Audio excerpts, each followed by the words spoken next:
بسم اللہ الرحمن الرحیم۔ الحمدللہ، محرم الحرام کا مبارک مہینہ ہمارے درمیان موجود ہے۔ نواسۂ رسول شہداء امام حسین رضی اللہ تعالیٰ عنہ کی شہادت کے علاوہ بھی یہ مہینہ بڑی فضیلت اور برکت رکھتا ہے۔ اس واقعے سے اس کو نسبت ہے ہی، لیکن یہ مہینہ بہت ہی عظمت والا ہے، اور اتنی عظمت والا مہینہ ہے کہ کفار بھی حالت کفر میں اس مہینے کی تعظیم کیا کرتے تھے۔ لیکن نواسۂ رسول صلی اللہ علیہ وسلم کی شہادت کے بعد خاص طور پر محرم کو شہدائے کربلا کی حیثیت سے ان کی نسبت سے زیادہ جاننا شروع ہو گیا، اور یہ واقعات تسلسل سے سینہ بہ سینہ منتقل ہوتے رہے ہیں۔ مورخین نے لکھے ہیں، بیان ہوتے رہتے ہیں۔ آج انشاءاللہ آپ کی خدمت میں امام حسین رضی اللہ تعالیٰ عنہ کی شہادت کے محرکات اور واقعہ شہادت کو مستند روایات کی روشنی میں آپ کی خدمت میں عرض کروں گی، اور ہمارے بچوں کو، خاص کر ینگ جنریشن کو، یہ معلوم ہونا چاہیے آخر یہ کیا معرکہ تھا، کیا وجوہات تھیں، کس وجہ سے امام حسین رضی اللہ تعالیٰ عنہ اپنے پورے خاندان کو قربان فرمایا۔ اس کے پیچھے کون کون سی حکمتیں، کون کون سی ایسی وجوہات تھیں جس کے بنا پر آپ نے سب کچھ چھوڑ کر میدان کربلا تشریف لانا منظور فرمایا۔ یہ سن 60 ہجری کا واقعہ ہے کہ جب امیر معاویہ رضی اللہ تعالیٰ عنہ کا وصال ہوا تو ولی عہد کے طور پر یزید تخت نشین ہوا، اور اس میں مورخین کا بالکل اتفاق ہے، کسی نے اس میں انکار نہیں کیا کہ وہ فسق اور فاجور میں بہت زیادہ معروف تھا۔ شرابیں پینا، عورتوں کی طرف مائل ہونا اور کچھ گناہ جن میں وہ مشغول تھا، یہ بڑے معروف تھے۔ جب یہ ولی عہد بنا، اس نے تخت سنبھالا، تو اسے سب سے بڑا خطرہ جو اس وقت 4 شخصیات سے تھا وہ یہ تھی: نمبر 1 امام حسین رضی اللہ تعالیٰ عنہ، دوسرے ابن عباس، تیسرے عبداللہ بن زبیر، چوتھے عبد الرحمن بن ابو بکر۔ یہ 4 شخصیات ایسی تھیں جو مدینہ منورہ میں تھیں، اور اس کو خوف تھا اگر ان 4 نے فوری طور پر میری بیعت نہ کی تو پھر یہ ہو سکتا ہے یہ کبھی بھی لوگ ان کی بیعت کر لیں، میرا یہ تمام معاملہ کھٹائی میں پڑ جائے، میرے ہاتھ سے حکومت نکل جائے۔ اس نے ولید بن عقبہ جو اس وقت مدینہ کے گورنر تھے، اس کو پیغام بھیجا، اطلاع بھیجی میرے والد کا انتقال ہو گیا ہے اور میں اب ولی عہد بن چکا ہوں، اور تم فوراً ان نفوس قدسیہ سے میری بیعت لو اور ان کو کہیں نکلنے مت دینا۔ اس نے فوراً ان نفوس قدسیہ کے پاس پیغام بھیجا کہ میں آپ سے بہت ضروری بات کرنا چاہتا ہوں۔ حضرت عبداللہ بن زبیر رضی اللہ تعالیٰ عنہ تو فوراً معاملہ سمجھ گئے تھے، آپ مکہ المکرمہ کی طرف ہجرت فرما گئے، لیکن حضرت امام حسین رضی اللہ تعالیٰ عنہ نے اس کے پاس جانے کا فیصلہ کیا، تو آپ کو کہا گیا ہے کہ آپ تھوڑا احتیاط سے کام لیجئے، ایسا نہ ہو کہ آپ کو کوئی نقصان پہنچائے۔ آپ نے فرمایا مجھے کچھ نہیں کریں گے۔ آپ گئے اور اس نے حسب توقع یزید کی بیعت کی دعوت دی۔ آپ نے 1 دن سوچنے کا ٹائم لیا اور آپ واپس تشریف لائے۔ تمام مشاورت سے یہی بات طے پائی، اس فاسق اور فجور کی بیعت کرنا قطعاً مناسب نہیں، لہٰذا یہ خاندان رسالت آج رات ہی مکہ المکرمہ کی طرف ہجرت کر جائے گا۔ لہٰذا جب سب سو گئے تو تہجد کے وقت میں یہ خاندان رسالت نے کوچ کرنے کا پروگرام بنایا۔ امام حسین رضی اللہ تعالیٰ عنہ سرکار کی بارگاہ میں حاضر ہوئے اور اجازت طلب کی کہ نانا جان، ساری صورتحال آپ کے سامنے ہے، اب مجھے مکہ المکرمہ کی طرف جانا ہے، آپ مجھے اجازت فرمائیے۔ اور اشک بار آنکھوں کے ساتھ آپ مکہ المکرمہ کی طرف روانہ ہوئے، اور راتوں رات جب مکہ مکرمہ پہنچے تو یزید نے مکہ پر اپنا ایک لشکر بھیجا تاکہ ابن بن زبیر رضی اللہ تعالیٰ عنہ اور امام حسین رضی اللہ تعالیٰ عنہ کے ساتھ کچھ معاملہ کیا جائے اور ان کو گرفتار کیا جائے۔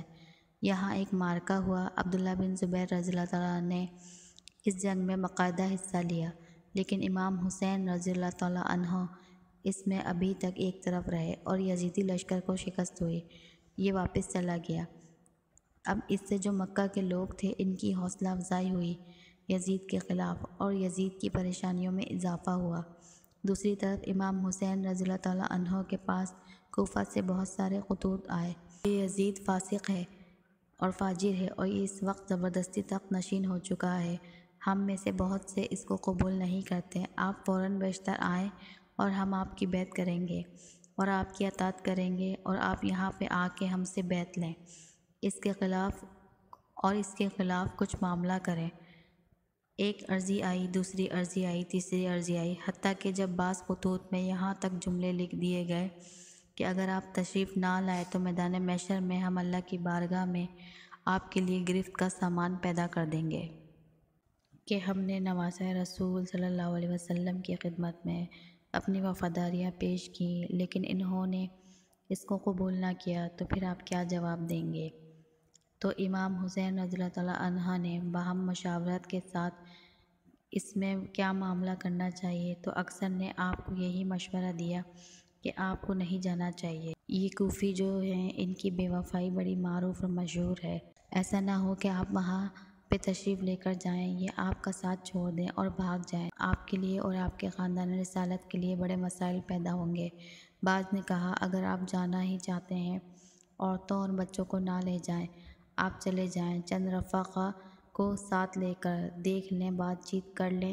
امام حسین رضی اللہ تعالیٰ عنہ نے جو فیصلہ کیا تھا کہ مجھے جانا چاہیے، اس میں ایک تو یہی تھا کہ آپ کے دل میں خوف خدا تھا، اگر میں نہ جاؤں اور میدان محشر میں میرے نانا جان مجھ سے یہ کہیں گے کہ جب میری امت مشکل میں تھی ایک فاسق اور فاجر شخص ان پر مسلط تھا اور لوگ اس سے نجات بھی چاہتے تھے اور آپ کو پکارا گیا تو آپ نے کیوں مدد نہیں کی؟ تو اس لیے یہ خوف اتنا آپ کے دل میں بیٹھ گیا کہ آپ نے جانے کا فیصلہ کیا کہ جب سب نے سمجھایا تو آپ نے اپنے چچا زاد بھائی مسلم بن عقیل رضی اللہ تعالیٰ عنہ سے کہا کہ آپ ایسے کریں کہ پہلے آپ چلے جائیں، کوفیوں سے میرے نام پر بیعت لیں، یعنی میرے وکیل بن کر جائیں، اور پھر مجھے بتائیے کہ کب واقعی وہاں آپ کا ساتھ دے رہے ہیں اور یزید کے خلاف کھڑے ہونے کے لیے تیار ہوں گے تو میں آتا ہوں، ورنہ پھر میں ٹھیک ہے رک جاؤں گا۔ مسلم بن عقیل رضی اللہ تعالیٰ عنہ لڑنے نہیں گئے تھے، ایک دو رفقا کے ساتھ، اپنے دو بیٹوں کے ساتھ جو چھوٹے چھوٹے سے ہی تھے، محمد تھے، ابراہیم تھے، بعض نے کہا عبداللہ ابراہیم تھے، انہیں لے کر آپ کوفہ چلے گئے۔ جب آپ کوفہ پہنچے آپ نے حضرت حسین رضی اللہ تعالیٰ عنہ کا خط دکھایا ہے کہ مجھے انہوں نے بھیجا ہے، تو واقعی بڑا جوش تھا اور پہلے ہی دن تقریباً 14,000 لوگوں نے آپ کے ہاتھ پر بیعت کی۔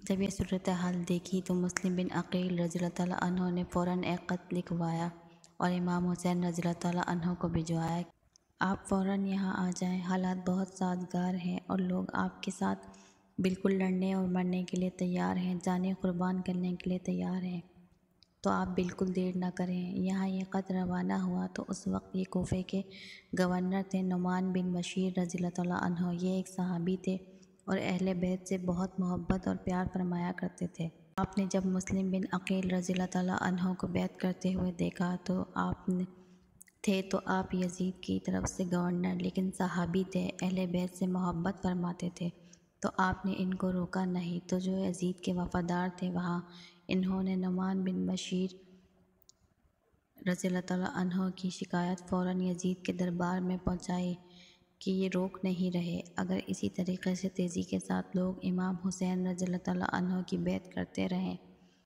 تو ایک وقت ایسا آئے گا کہ تیرا ساتھ دینے والا ایک بھی کوفے میں نہیں ہوگا۔ یزید نے فوراً عبداللہ بن زیاد کو، جو ابن زیاد کے نام سے مشہور ہے، بڑا ہی فاسق اور فجور اور اہل بیت سے بڑا بغض رکھنے والا، اس وقت یہ بصرہ کا حاکم تھا، اسے پیشکش کی کہ اگر تو یہ فتنے کو دبا دے میں تجھے کوفے کی گورنر بھی دے دوں گا، بصرہ کا بھی حاکم رہے اور کوفے کا بھی، لیکن جا کے اس فتنے کو دبا دے۔ اس نے فوراً اپنے بھائی کو اپنا وکیل بنایا، اپنا نائب بنا کے وہاں چھوڑا، فوراً راتوں رات کوفہ پہنچ گیا اور اس نے امام حسین رضی اللہ تعالیٰ عنہ کی محبت جاننے کے لیے یہ طریقہ اختیار کیا کہ بالکل ایسا لباس پہنا جسے عربوں کا ہوتا ہے، حجازی لوگ پہنا کرتے ہیں۔ یہ مکہ مکرمہ اور مدینہ منورہ کے رہنے والوں کو اہل حجازی کہتے ہیں۔ حجازی لباس میں اندر داخل ہوا اور کپڑا اس طرح آگے کر کے ڈال لیا اور شہر کے اندر رات میں داخل ہوا۔ اب چونکہ کوفی لوگ انتظار کر رہے تھے کہ شاید امام حسین رضی اللہ تعالیٰ عنہ تشریف لائے ہیں، یہی امام حسین رضی اللہ تعالیٰ عنہ ہیں، تو ان سب نے اس کے فوراً ہاتھ چومنے شروع کر دیے اور اس کا والہانہ استقبال کرنا شروع کر دیا، اور اس نے بھی بتایا نہیں کہ میں کون ہوں، بس منہ ڈھانپ کر رکھا، رات میں آیا تھا اندھیرے میں، اور پہلے گلیوں کے اندر اتنی روشنی نہیں تھی، تو وہ اس کا استقبال والہانہ کرتے رہے، اور یہ دل ہی دل میں یہ خیال لاتا رہا کہ امام حسین رضی اللہ تعالیٰ عنہ کی ایک پاور یہاں بن چکی ہے، حتیٰ کہ یہ چلتا چلتا نعمان بن بشیر رضی اللہ تعالیٰ عنہ کے محل کے پاس پہنچا۔ نعمان بن بشیر رضی اللہ تعالیٰ عنہ نے بھی سمجھا کہ یہ امام حسین رضی اللہ تعالیٰ عنہ ہے، تو انہوں نے دروازہ اندر سے بند کیا اور اوپر سے کھڑے ہو کر کہا، اے ابن رسول، میری محبت آپ کے ساتھ ہے، میں اہل بیت سے محبت کرتا ہوں، لیکن میں کوفیوں کو جانتا ہوں، اگر آپ یہاں قیام فرمائیں گے کوئی بعید نہیں کہ یہ کچھ دیر بعد آپ کا ساتھ چھوڑ دیں، تو آپ کے لیے نقصان کا باعث بنے گا۔ میرا مشورہ ہے آپ فوراً واپس چلے جائیں۔ ابن زیاد نے اپنے چہرے سے کپڑا ہٹا دیا اور کہا کہ دروازہ کھولو، مجھے یزید نے بھیجا ہے۔ یزید کا خط دکھایا، نعمان بن بشیر رضی اللہ تعالیٰ عنہ کو فوراً معزول کیا، اور اس نے فوراً مسلم بن عقیل رضی اللہ تعالیٰ عنہ کی گرفتاری کے وارنٹ جاری کر دیے۔ مسلم بن عقیل رضی اللہ تعالیٰ عنہ ایک امیر شخص تھے، ہانی بن عروہ کے ہاں ٹھہرے ہوئے تھے۔ کسی طریقے سے اس نے یہ تحقیق کرائی کہ یہ واقعی مسلم بن عقیل رضی اللہ تعالیٰ عنہ وہاں ہیں اور آپ کو گرفتار کروایا۔ ویسے تو آپ گرفتار نہ ہوئے، جب یزیدی آئے آپ نے بڑا مقابلہ کیا۔ اس نے دوسری چال یہ چلی کہ پیغام بھجوایا کہ اگر آپ میرے ساتھ بیٹھ کر آرام سے گفتگو کریں گے تو اس سے کوئی نہ کوئی حل نکل آئے گا، تو آپ ہم سے جنگ نہ کریں، کیونکہ خاندان رسالت سے مقابلہ کرنا یہ عام لوگوں کی بس کی بات نہیں تھی۔ وہ ایسے خاندان کی تربیت یافتہ تھے جو ان کے سامنے آتا تھا دشمن تو اس کو ایسے کاٹ کر رکھ دیتے تھے جیسے گاجر اور مولی کو کاٹتے ہیں۔ مسلم بن عقیل رضی اللہ تعالیٰ عنہ ایک مومن ہیں، کیونکہ مومن ایک سادہ دل والا ہوتا ہے۔ آپ نے اس پیغام کو امن کا پیغام سمجھتے ہوئے آپ تشریف لے گئے، اور جانے سے پہلے اپنے دونوں بچوں وہاں کے قاضی کے پاس رکھوا دیا۔ آپ ان کے پاس تشریف لے گئے۔ اس نے اپنے محل کے دروازوں کے پیچھے آدمی کھڑے کر لیے تھے۔ جیسے ہی آپ داخل ہوئے انہوں نے مسلم بن عقیل رضی اللہ تعالیٰ عنہ کو شہید کر دیا، اچانک وار کیا کہ وہ شہید ہو گئے، بے دردی سے ان کی گردن کاٹ دی، اور یہ روایت مسلم بن عقیل رضی اللہ تعالیٰ عنہ سے ہے۔ اس کے ابن زیاد سے ملنے جا رہے تھے۔ اس وقت ایک روایت کے مطابق 40,000 کوفیوں نے آپ سے بیعت کر لی تھی، لیکن جب آپ چلے ابن زیاد کا اتنا خوف تھا، اور ایک روایت کے مطابق اس نے وعظ کیا کہ اگر کسی نے مسلم بن عقیل رضی اللہ تعالیٰ عنہ کا ساتھ دیا کہ تم جانتے ہو کہ اہل بیت سے میری اور میرے باپ کی دشمنی کتنی شدید ہے، اور میرے باپ نے بصرہ میں اہل بیت سے محبت کرنے والوں کو نہیں چھوڑا، تو تمہاری عورتیں بھی بیوہ ہو جائیں گی، تمہارے بچے یتیم ہو جائیں گے، اور تمہاری گردنیں کاٹ کر تمہارے سروں کو کوفے کے چوک پر لٹکایا جائے گا۔ لوگ گھبرا گئے، خوفزدہ ہو گئے۔ جب مسلم بن عقیل رضی اللہ تعالیٰ عنہ چلے تو آپ کے ساتھ صرف اس وقت 1200 آدمی تھے، اور جب آپ نے مسجد میں آ کے نماز پڑھی تو آپ کی جماعت میں 500 آدمی تھے، اور جب آپ نے سلام پھیرا تو آپ کے پیچھے ایک بھی نہیں تھا، سارے آپ کے پاس سے بھاگ گئے تھے۔ اسی لیے کہا جاتا ہے کوفی لا یوفی، کہ کوفی وفا نہیں کرتا۔ آپ اکیلے گئے اور مقام شہادت حاصل کیا۔ جب مسلم بن عقیل رضی اللہ تعالیٰ عنہ پروار ہوا اور آپ زمین پر تشریف لائے تو اس وقت آپ کی زبان سے نکلا، کاش کوئی میرے بھائی حسین رضی اللہ تعالیٰ عنہ کو بتائے کہ مجھے شہید کر دیا گیا ہے۔ چونکہ امام حسین رضی اللہ تعالیٰ عنہ تک ابھی کوئی اطلاع نہیں پہنچی تھی، تو آپ کے پاس وہ خط پہنچا مسلم بن عقیل رضی اللہ تعالیٰ عنہ کا کہ آپ فوراً یہاں آ جائیں، تشریف لائیں، حالات بڑے سازگار ہیں۔ آپ کے پاس خط آ چکے تھے۔ مسلم بن عقیل رضی اللہ تعالیٰ عنہ کی طرف سے تصدیق ہو چکی تھی کہ آپ تشریف لائیے۔ تقریباً 14,000 تو پہلے دن ہی مجھ سے بیعت کی ہے، اور مجھے امید ہے کہ آپ تشریف لائیں گے تو لوگ آپ کے ساتھ ہوں گے۔ آپ صرف 72 نفوس قدسیہ کے ساتھ گھر سے روانہ ہوئے۔ ایک تو یہ وجہ آپ کے سامنے آ گئی کہ امام حسین رضی اللہ تعالیٰ عنہ کو حکومت کا کوئی لالچ نہیں تھا۔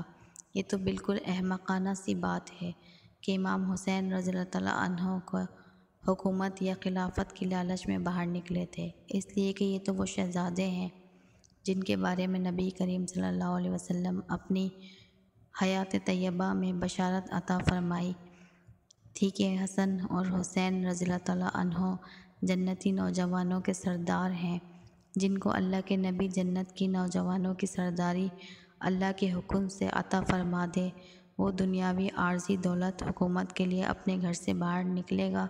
کبھی نہیں نکلے گا۔ دولت حکومت کے لیے اپنے گھر سے باہر نکلے گا؟ آپ اگر چاہتے تو بہت بڑا لشکر جمع کر کے جا سکتے تھے۔ صرف 72 نفوس قدسیہ جن میں گھر کی خواتین بھی شامل ہیں، انہیں لے کر آپ کوفہ پہنچ رہے ہیں اور آپ نے سفر اختیار فرمایا۔ یہ عزیمت پر عمل تھا۔ دوسرا احساس ذمہ داری تھی۔ تیسرا میں یہاں پر ایک اور بات عرض کرنا چاہوں گی جو اہم بات ہے، ایک راز ہے، اس کو ہمیں سمجھنا چاہیے۔ جب امام حسین رضی اللہ تعالیٰ عنہ حالت بچپن میں تھے تو یہ واقعہ متکبر کتب میں لکھا ہوا ہے کہ ایک مرتبہ نبی کریم صلی اللہ علیہ وسلم نے ایک ران پر اپنے بیٹے کو اور ایک ران پر امام حسین رضی اللہ تعالیٰ عنہ کو آپ نے بٹھایا۔ اس وقت ابراہیم علیہ السلام جو چھوٹے تھے، سرکار فرماتے ہیں کہ میرے پاس جبرائیل امین آئے، کہا اللہ تعالیٰ آپ کو اختیار دیتا ہے کہ آپ یا تو اپنے نواسے کو اختیار کریں یا اپنے بیٹے کو، کوئی ایک اس دنیا سے ضرور جائے گا۔ میں نے اپنے نواسے کو اختیار کیا اور بیٹے کو میں نے کہا میں نواسے کو اختیار کرتا ہوں، بیٹے کو چھوڑتا ہوں۔ آپ کے بیٹے ابراہیم کا انتقال ہوا کچھ عرصے کے بعد، لیکن ساتھ ساتھ سرکار نے فرمایا کہ میری امت میرے اس بیٹے کو بھی انتہائی بے دردی کے ساتھ شہید کرے گی۔ ام سلمہ رضی اللہ تعالیٰ عنہ کو آپ صلی اللہ علیہ وسلم نے ایک مٹی دی اور کہا کہ یہ اپنے کسی شیشی میں ڈال لینا، جب یہ مٹی خون بن جائے تو سمجھ لینا کہ میرے اس بیٹے کو شہید کر دیا گیا ہے۔ اور ابن عباس رضی اللہ تعالیٰ عنہ سے مروی ہے کہ آپ فرماتے ہیں کہ امام حسین رضی اللہ تعالیٰ عنہ کی شہادت، آپ کے واقعات آپ کے بچپن سے مشہور ہو گئے تھے۔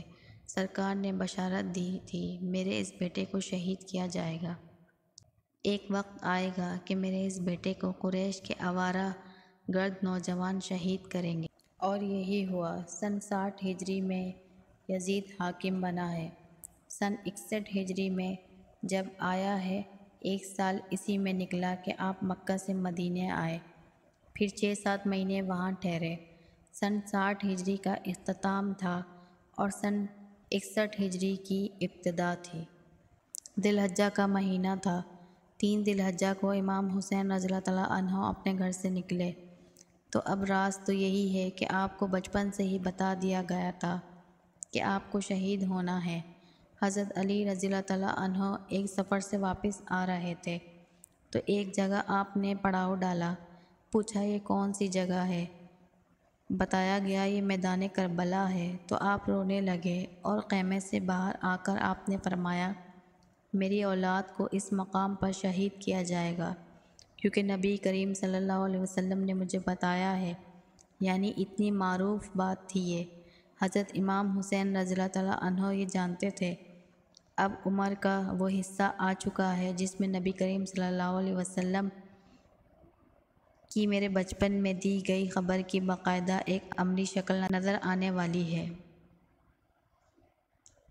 وہ کیسے رکتے؟ اور پھر آپ دیکھیے کہ اگر رکنا ہی مقصود ہوتا تو اللہ تعالیٰ کے نبی صلی اللہ علیہ وسلم اللہ کی بارگاہ میں دعا کرتے یا رب کریم اس کی شہادت کا معاملہ ختم فرما دے، میرے بچے کو کوئی بے دردی سے شہید نہ کرے۔ حضرت علی رضی اللہ تعالیٰ عنہ دعا کرتے کہ اللہ تعالیٰ میرے بچے کو شہادت اس طرح بے دردی سے نہ ملے۔ بی بی فاطمہ رضی اللہ تعالیٰ عنہ دعا کرتی، لیکن کسی نے دعا نہیں کی، اس لیے کہ وہ خاندان رسالت اللہ کی رضا پر راضی تھا۔ اگر اللہ کا فیصلہ یہی ہے کہ ہمارا خاندان میدان کربلا میں اپنی جانیں قربان کر کے قیامت تک کے لیے ایک عظیم دین کے لیے قربانی کی مثال پیش کرنے کے لیے منتخب ہو چکا ہے، تو ہم کون ہوتے ہیں دعا کرنے والے؟ تو امام حسین رضی اللہ تعالیٰ عنہ بھی یہ جانتے تھے کہ اب وقت آ چکا ہے، اب وہاں پر مجھے جا کر اپنی جان اللہ تعالیٰ کے فیصلے کے مطابق قربان کرنی ہے۔ رضائے الہی کی تکمیل کے لیے آپ نے اپنی جان قربان کرنے کے لیے اپنے آپ کو پیش فرمایا۔ آپ راستے میں جا رہے تھے تو اطلاع مل گئی کہ مسلم بن عقیل رضی اللہ تعالیٰ عنہ کو شہید کر دیا گیا ہے۔ آپ تھوڑا اور آگے گئے تو یزید نے حور رضی اللہ تعالیٰ عنہ کو، جو پہلے دشمن تھے بعد میں دوست بنے، ان کو 10,000 لشکر کے ساتھ بھیجا، بلکہ یہ بھیجا ابن زیاد نے، اور کہا کہ ان کو میرے پاس لے کر آؤ۔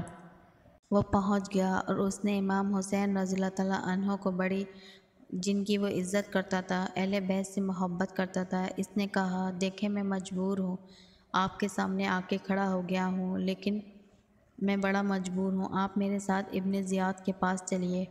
امام حسین رضی اللہ تعالیٰ عنہ نے فرمایا یہ نہیں ہو سکتا، میں اس کے پاس جاؤں گا، مجھے پتہ ہے اس کی نیت کیا ہے، میں تمہارے ساتھ نہیں جا سکتا۔ اتنے میں عمر بن سعد، ایک اور وہ شخص تھا جس کو ابن زیاد نے حکومت کا لالچ دیا، میں تمہیں رے کی حکومت دے دوں گا، علاقے کا نام تھا، تو جا، یہ حور نے اتنی دیر کیسے لگائی ہے، یقیناً وہ امام حسین رضی اللہ تعالیٰ عنہ کی تعظیم کر رہا ہے، تو جا، کوئی بات سننا نہیں، امام حسین رضی اللہ تعالیٰ عنہ کو گرفتار کر کے میرے پاس لانا۔ وہ بھی ایک لشکر جرار لے کر اس مقام پر آ گیا، تو امام حسین رضی اللہ تعالیٰ عنہ نے سوچنے کا وقت مانگا اور آپ نے ایک میدان میں خیمے قائم فرما دیے۔ جب وہاں پر لوگوں سے معلوم کیا یہ کون سا مقام ہے تو انہوں نے کہا یہ میدان کربلا ہے۔ ایک روایت کے مطابق پہلی محرم تھی اور ایک اور روایت کے مطابق دوسری محرم تھی، جس میں امام حسین رضی اللہ تعالیٰ عنہ نے اس میدان میں خیمے قائم فرمائے۔ تاریخ گواہ ہے جب آپ کو یہ پتہ چلا کہ یہ میدان کربلا ہے تو آپ نے فرمایا بس ہماری شہادت گاہ بھی یہی ہے۔ اس رات آپ نے اپنے رفقا سے فرمایا اگر تم چاہو تو چلے جاؤ، مجھے ان کے تیور خطرناک نظر آ رہے ہیں، تو ایسا نہ ہو کہ یہ حملہ کریں اور تم سب اس میں کام آ جاؤ، اس کی دشمنی میرے ساتھ ہے، میں یہاں پر ٹھہرتا ہوں۔ لیکن سب خاندان والوں نے کہا یہ کیسے ہو سکتا ہے، ہم آپ کا ساتھ چھوڑ کر چلے جائیں، ہم آپ کے لیے جانیں قربان کر دیں گے۔ اسی دوران 7 دن گزرے اور 9 محرم الحرام کا دن آیا۔ 9 محرم الحرام ابن زیاد نے مزید لشکر بھیجا۔ شمر ایک کمبخت تھا بہت، وہ بھی اس لشکر میں موجود تھا۔ شمر نے آ کے مشاورت کی تو طے پایا کہ نہر فرات پر 500 سوار کھڑے کر دیے جائیں، خاندان رسالت کو ایک قطرہ بھی پانی نہ دیا جائے، اور یہ پانی بند ہونے کا واقعہ 3 دن تک رہا۔ 3 دن تک آپ لوگوں کو پانی بند رہا، حتیٰ کہ 9 محرم الحرام آیا اور اس میں باقاعدہ جنگ کا آغاز ہونا تھا۔ 10 محرم الحرام کا دن آیا۔ 10 محرم الحرام جس میں خاندان کے اکثر لوگ شہید ہونے تھے، اس میں یہ طے ہو چکا تھا کہ اب تو کل جنگ ہونی ہے۔ اس رات امام حسین رضی اللہ تعالیٰ عنہ نے یزیدیوں کے لشکر سے کہا ایک رات ہمیں سکون سے عبادت کرنے دو، اس میں ہمیں رات میں حملہ نہ کرنا، اور میں چاہتا ہوں کہ میں اپنے رب سے مناجات کروں۔ ان کے دل میں خیال آیا ٹھیک ہے آپ کریں۔ وہ پوری رات آپ نے اللہ سے مناجات کرتے ہوئے، عبادت کرتے ہوئے گزاری۔ رات میں اپنے خاندان والوں سے خطاب فرمایا کہ دیکھو ابھی بھی موقع ہے، اگر تم چاہو تو 2 کر کے ادھر ادھر نکل جاؤ، رات کا اندھیرا ہے، تمہیں کوئی نہیں پکڑے گا۔ قریبی گاؤں میں جانا، وہاں سے اپنے گھروں کو چلے جانا، تم مجھے یہاں پر اکیلا چھوڑ دو۔ کسی نے بھی جانے کا اقرار نہیں کیا، اور ہر ایک نے کہا ہم دین کے اوپر اپنی جانیں قربان کریں گے۔ لہذا جب صبح ہوئی اور معرکے کا آغاز ہوا، پے در پے خاندان رسالت کے افراد شہید ہوتے چلے گئے۔ پہلے دیگر افراد جو محبت کرنے والے تھے، پھر خاندان رسالت، پھر خاص طور پر حضرت امام حسین رضی اللہ تعالیٰ عنہ کے گھر والوں میں سے علی اکبر بہت ہی خوبصورت نوجوان تھے، اور ان کی شہادت اور ان کی مشابہت نبی کریم صلی اللہ علیہ وسلم سے بہت زیادہ ملتی تھی۔ آپ گھوڑے پر بیٹھے، تلوار لگائی۔ پہلے حضرت امام حسین رضی اللہ تعالیٰ عنہ نے فرمایا، میں جاتا ہوں۔ کہا کہ نہیں بابا جان، جس کا بیٹا جوان ہو تو باپ کیوں جائے گا، میں جاتا ہوں۔ اس وقت حضرت امام حسین رضی اللہ تعالیٰ عنہ کی تاریخ کے مطابق، جو تاریخ نگاروں نے لکھا ہے، عمر مبارک تھی 56 سال 5 ماہ 5 دن، اور وہ لکھتے ہیں ایک بال بھی آپ کا سفید نہیں تھا، بالکل جوان نظر آتے تھے۔ بیٹا گیا اور جا کے حملہ کیا، اور زبردست حملہ کیا، ایسا حملہ کیا کہ جس طرف جاتے تھے صفے کے صفے الٹ دیتے تھے، اور کسی کی ہمت نہیں ہوتی تھی کہ سامنے آئے، جو سامنے آئے اس کو کاٹ دیتے تھے۔ اور اب یہ ابن زیاد، عروہ بن سعد سب بڑے پریشان ہوئے، کیا کرے۔ ابن زیاد تو اپنے کوفہ کے اندر سے کمانڈ کر رہا تھا، یہاں شمر تھا، عروہ بن سعد تھا۔ طے یہ ہوا کہ چاروں طرف سے حملہ کرو، اس کو گھیر لو، اس نوجوان کو۔ ایک ایک کر کے آتے رہے، پورا لشکر بھی اگر آ جائے تو یہ قابو میں آنے والا نہیں ہے۔ چاروں طرف سے حملہ ہوا، حضرت کے زبردست قسم کا معرکہ ہوا، لیکن 3 دن سے حلق میں ایک قطرہ پانی نہیں پہنچ رہا تھا، تو پیاس کی وجہ سے نڈھال ہو گئے، اور واپس آئے والد صاحب کے پاس اور کہا، ابا جان اگر ایک گھونٹ پانی مل جائے تو پھر دیکھیں ان کے ساتھ کیا کرتا ہوں۔ تو امام حسین رضی اللہ تعالیٰ عنہ نے ایک روایت کے مطابق اپنی انگوٹھی ان کے منہ میں رکھی تو سیرابی آ گئی، اور ایک روایت کے مطابق اپنی سوکھی زبان ان کے منہ میں رکھی تو ان کو تراوٹ حاصل ہو گئی، اور پھر آپ گئے، پھر حملہ کیا، لیکن اب کی دفعہ ظالموں نے چاروں طرف سے تیر برسائے، بزدلوں نے پتھر مارے۔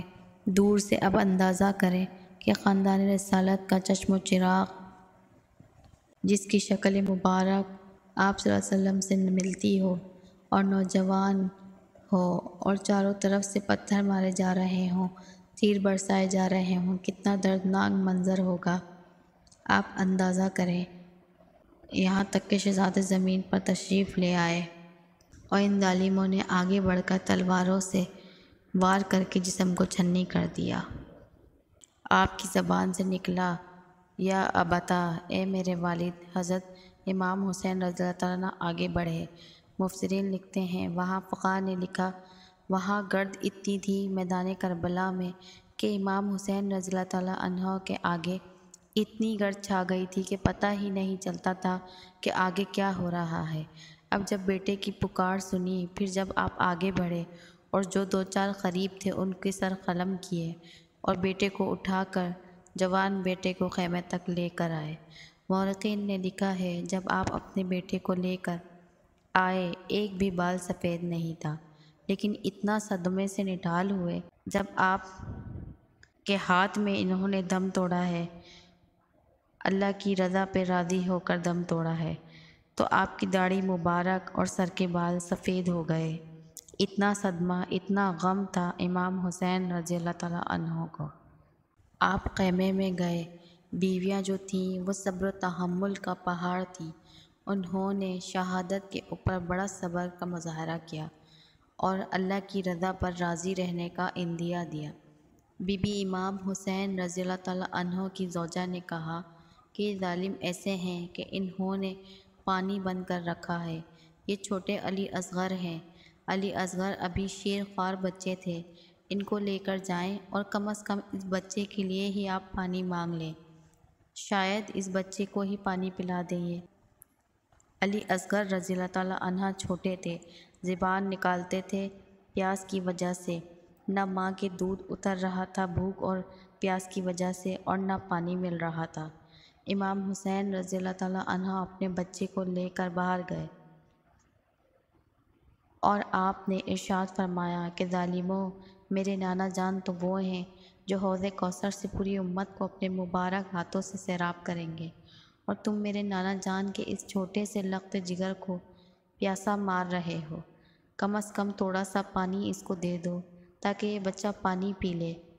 ان کی بدبختی کا عالم یہ تھا کہ ایک بدبخت نے ایسا تیر مارا کہ سیدھا علی اصغر رضی اللہ تعالیٰ عنہ کی گردن میں آ کے لگا اور آر پار ہو گیا، اور بچے نے وہیں ہچکی لی اور آپ کے ہاتھ میں دم توڑ دیا۔ امام حسین رضی اللہ تعالیٰ عنہ، جن کے نانا جان کی قدموں کی برکت لوگوں کو جنت ملے گی، مغفرتیں ملیں گی۔ ہمارے نبی کا وجود نہ ہوتا تو نہ آپ ہوتے، نہ میں ہوتا، نہ کائنات ہوتی۔ حدیث ہے، اللہ تعالیٰ نے ارشاد فرمایا، اگر تجھے پیدا کرنا مقصود نہ ہوتا تو میں اپنے رب ہونے کو ظاہر نہ فرماتا۔ جن کے صدقے میں کائنات اللہ نے عطا کی، وہ نبی جن کی انگلیوں سے چشمے جاری ہوئے، پورے لشکر سیراب ہوئے، آج ان کے گھر کے بچے کو پیاسا شہید کر دیا گیا۔ حضرت امام حسین رضی اللہ تعالیٰ عنہ کی زبان پر پھر شکوہ تک نہ آیا، شکایت نہ آئی، صبر کے پہاڑ رہے۔ بچے کو لا کے خیمے میں دکھایا، بچہ خاموش ہے، اضطراب نہیں ہے، بے قراری نہیں ہے، آرام سے لیٹا ہوا ہے۔ گھر کی بیویاں یہ سمجھی کہ شاید بچے کو پانی دے دیا گیا ہے تو یہ بڑے سکون سے سو گیا ہے، لیکن جب آ کر بتایا اس کے تو گلے میں تیر مار دیا گیا ہے، تو اس وقت اس ماں کے قلب کا عالم کیا ہوگا۔ اس کے بعد حضرت قاسم بن حسن رضی اللہ تعالیٰ عنہ 9 سال کے تھے۔ امام حسین رضی اللہ تعالیٰ نے ارادہ کیا کہ میں جاؤں، تو حضرت قاسم بن حسن رضی اللہ تعالیٰ عنہ نے کہا، نہیں چچا جان، میں جاتا ہوں، آپ مجھے موقع فراہم کریں اور مجھے جانے دیں۔ 9 سال کا بچہ تلوار لے کر میدان میں اترا، ان ظالموں نے اس کو بھی شہید کر دیا۔ اب امام زین العابدین آج جتنے بھی سید ہیں آپ کی نسل سے ہیں۔ یہ بیمار تھے اور بہت زیادہ بیمار تھے، بخار بہت زیادہ تھا، جسم میں نقاہت تھی، کئی دن کے فاقے بھی تھے، پانی تو 3 دن سے بند کیا ہوا تھا، یہ اپنے پاؤں پہ صحیح کھڑے ہو بھی نہیں پاتے تھے۔ کہا، میں جاتا ہوں۔ امام حسین رضی اللہ تعالیٰ عنہ نے کہا، نہیں بیٹا، اب اللہ تعالیٰ کا فیصلہ یہی ہے کہ میرا وقت شہادت آ گیا ہے، میں جاؤں گا، میرا وقت شہادت آ گیا ہے، میں جاؤں گا، اور تم عورتوں کے پاس رہو، مجھے اللہ کی رحمت سے یقین ہے کہ تم سے ہی اب ہماری نسل آگے چلے گی۔ بیٹے کو وہاں چھوڑا اور پھر حضرت امام حسین رضی اللہ تعالیٰ عنہ تیار ہوئے، وہ نانا جان جنہوں نے ان لبوں کو چوما ہے، امام حسین رضی اللہ تعالیٰ عنہ کی پیشانی کو چوما ہے۔ یہ اگر سجدے میں آ کے نبی کریم صلی اللہ علیہ وسلم کے کندھے پر بیٹھ جائیں تو سرکار اپنے سجدوں کو طویل کر دیتے تھے۔ آج وہ مقام شہادت حاصل کرنے کے لیے ہزاروں کے سامنے اکیلے جا رہا ہے۔ آپ نے امامہ رسول جو آپ کے پاس تھا باندھا، حضرت علی رضی اللہ تعالیٰ عنہ کی تلوار لی، حمزہ رضی اللہ تعالیٰ عنہ کی ذرا آپ کے پاس تھی باندھی، اور آپ گھوڑے پر سوار ہوئے اور میدان میں تشریف لے آئے۔ آپ نے وہاں پر آ کر ایک واعظ کیا اور سب کو سمجھایا، اے لوگو ذرا غور کرو، تم کس کو مار رہے ہو؟ آخر تمہاری دشمنی کیا ہے مجھ سے؟ میں نے کون سا ایسا غلط کام کیا ہے کہ تم میرے سامنے کھڑے ہو اور مجھے قتل کرنے کے در پر ہو؟ سوچو کہ جب میدان محشر میں میرے نانا جان کے سامنے پہنچو گے تو کس منہ سے شفاعت کا سوال کرو گے؟ اس لیے مجھے پہچانو، میں نواسہ رسول ہوں، اپنی آخرت برباد مت کرو۔ وہ اتنے ظالم تھے، انہیں روکا واعظ کرنے سے اور کہا، ہمیں آپ کی نصیحت نہیں چاہیے، مقابلہ ہوگا۔ حر بھی ان کے ساتھ تھا۔ اب امام حسین رضی اللہ تعالیٰ عنہ کی شہادت کا وقت آیا۔ اس نے کہا، امام حسین رضی اللہ تعالیٰ عنہ، میں آپ سے معذرت چاہتا ہوں، اگر میں آپ کو جانے دیتا تو یہ صورتحال نہ آتی۔ مجھے بڑا افسوس ہے اور صدمہ ہے کہ جو معاملات ہو رہے ہیں، کیا میرے لیے بھی کوئی بخشش اور نجات کا راستہ ہے؟ امام حسین رضی اللہ تعالیٰ عنہ نے فرمایا، اگر تو ان کا ساتھ چھوڑ دے اور ہمارا ساتھ دے تو میں تجھے اپنے نانا جان کی شفاعت کا وعدہ دیتا ہوں۔ انشاءاللہ اللہ تعالیٰ تیری بخشش اور مغفرت کرے گا۔ اس نے اسی وقت لوگوں سے کہا، حضرت امام حسین رضی اللہ تعالیٰ عنہ کی طرف سے، کہ اے لوگوں، میں جہنم کو چھوڑ کر جنت کی طرف آ گیا اور تمہیں بھی دعوت دیتا ہوں، ہمت کرو اور اس طرف آ جاؤ۔ اور پھر وہ بھی لڑے اور شہید ہو گئے۔ اب یہ آخری معرکہ تھا۔ حضرت امام حسین رضی اللہ تعالیٰ عنہ اکیلے ہیں، نواسۂ رسول ہیں، جن کی فضیلت اور برکت کو نبی کریم صلی اللہ علیہ وسلم عرصہ دراز تک بیان کرتے رہے ہیں۔ لوگ جن کی بارگاہ میں آ کے دعائیں کر کے اپنی حاجات پوری کر رہے ہیں، اللہ کی بارگاہ سے انعامات حاصل کر رہے ہیں۔ آج امام حسین رضی اللہ تعالیٰ عنہ تنہا کھڑے ہیں اور یہ سارے بدبخت سامنے کھڑے ہیں جنہوں نے عرضیاں دے دے کر، خط لکھ لکھ کر آپ کو بلوایا، وہ بھی سامنے کھڑے ہیں۔ اور امام حسین رضی اللہ تعالیٰ عنہ نے یاد دلایا کہ تم نے مجھے خط نہیں لکھا تھا، صاف انکاری ہو گئے۔ ہاں، ہم نے کہاں لکھا تھا؟ ایک آگے بڑھا، زیادہ واعظ اور نصیحت کرنے کی ضرورت نہیں، تم بہت بڑے بنتے ہو، اب دیکھنا ہم تمہیں کیسے پیاسا مارتے ہیں۔ آپ نے فرمایا، اللہ تجھے پیاسا مارے۔ یہ آپ کی بد دعا تھی اس شخص کے لیے۔ کہتے ہیں ایسے ہی امام حسین رضی اللہ تعالیٰ عنہ کی زبان سے یہ نکلا الفاظ تھے کہ اچانک اس کو سخت پیاس لگی، پیچھے ہٹا اور وہ مشکیزے کے مشکیزے پانی پی جاتا تھا، پیاس نہیں بجھتی تھی، حتیٰ کہ اسی پیاس کی حالت میں ایڑیاں رگڑ رگڑ کر مر گیا۔ ایک دوسرا آگے بڑھا، معاذ اللہ کہنے لگا، قریب تم جہنم کی آگ میں جلو گے۔ امام حسین رضی اللہ تعالیٰ عنہ نے فرمایا، میں نہیں، انشاءاللہ تو جلے گا۔ امام حسین رضی اللہ تعالیٰ عنہ کے خاندان والوں نے خندق کھودی تھی جس میں آگ لگائی ہوئی تھی۔ جیسی آپ نے فرمایا، اس کا گھوڑا بتکا اور اس کو اپنے اوپر سے پھینکا، وہ گرا، اس کا پاؤں ذہن میں پھنس گیا اور وہ تیزی سے چلتا ہوا خندق کے اوپر سے گزرا۔ یہ شخص خندق کے اندر گیا، گھوڑا آگے نکل گیا اور وہ جل کے اسی وقت ہلاک ہو گیا۔ اللہ تعالیٰ کی عطا سے، مورخین نے لکھا ہے، اللہ تعالیٰ کی عطا سے امام حسین رضی اللہ تعالیٰ عنہ کو مستجابت دعوت بنایا گیا تھا۔ اگر آپ چاہتے، ایک بد دعا کرتے، لشکر تباہ ہو جاتا۔ لیکن آپ جانتے تھے اللہ تعالیٰ نے اس میدان میں اس وقت میں میری شہادت لکھ دی ہے، تو پھر آپ نے اپنی شہادت کو ٹالنے کے لیے، اس وقت سے باہر نکلنے کے لیے، اس مشکل سے باہر نکلنے کے لیے کوئی دعا نہ کی، اور اس لشکر کی تباہی کی کوئی دعا نہ کی۔ یہ اللہ کی رضا پر راضی رہنے کی عظیم مثال ہے۔ پہلے ایک آیا، اس کو مارا، پھر دوسرا آیا، اس کو مارا، پھر تیسرا آیا اور اس کو مارا۔ خاندان رسالت کا شیر اکیلا ہزاروں کے سامنے کھڑا ہے، اور یہ عام بھیڑ بکریوں کی اندر اتنی طاقت ہمت نہیں ہے کہ خاندان رسالت کے شیر کو للکاریں۔ ان بدبختوں نے کہا، ان پر حملہ کرو، ان کو زیر کرنا بڑا مشکل ہے۔ وہی طے پایا کہ پہلے ان کو چاروں طرف سے گھیرو اور ان پر وار کرو۔ چاروں طرف سے گھیر لیا گیا، حضرت گھوڑے پر ہیں، چاروں طرف سے گھیر لیا گیا۔ اب وہ منظر ذہن میں لائیں، ہاتھوں میں بڑی بڑی تلواریں ہوں، آنکھوں میں نفرت ہو، اور جسم پر وار کر کے جسم کاٹنے کے لیے لوگ تیار ہوں۔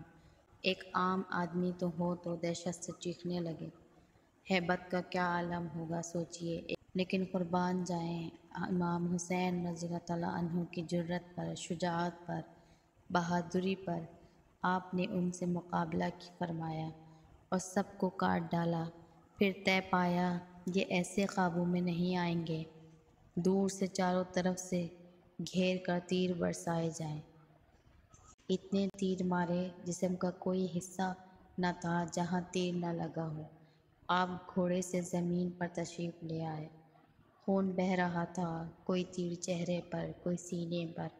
جیسے ہی آپ گھوڑے سے تشریف لائے تو آگے بڑھ کر ان ظالموں نے تلواروں سے وار کر آپ کو شہید کر دیا، اور پھر ایک بدبخت، ایک شمرنے اور ایک سنان بن انس کا نام آتا ہے روایات میں۔